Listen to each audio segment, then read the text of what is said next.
বিড়ালের মতো মুখ নিয়ে চলে এলাম অন্ধকার রাস্তায় একটা জিনিস কাটছি। কি বলো তো, এই দেখো, দেখতে পাচ্ছ?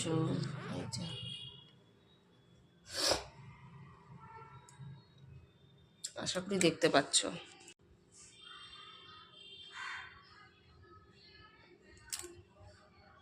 আর নাকে কি লাগিয়েছি বলো তো?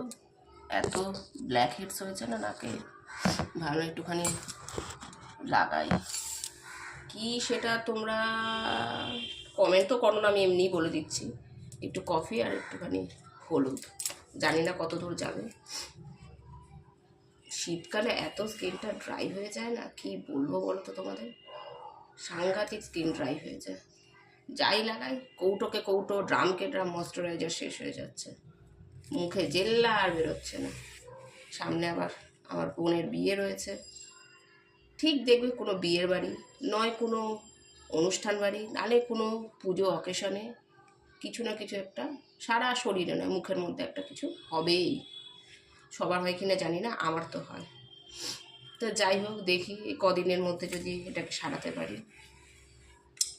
আর তারপরে বিয়ের বাড়ির অনুষ্ঠানও কি হবে না হবে তোমাদেরকে দেখাবো।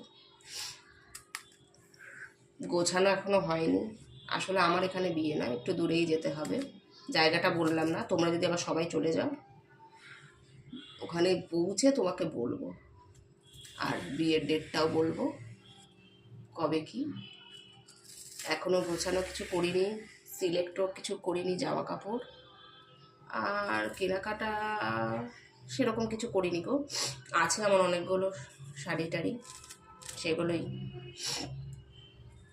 পরবো, ইচ্ছা আছে। এখনো সিলেক্ট করিনি কোনটা কি পরবো, সে যখন যেটা পরবো সেটা তো তোমরা দেখতেই পারবে, ঠিক আছে?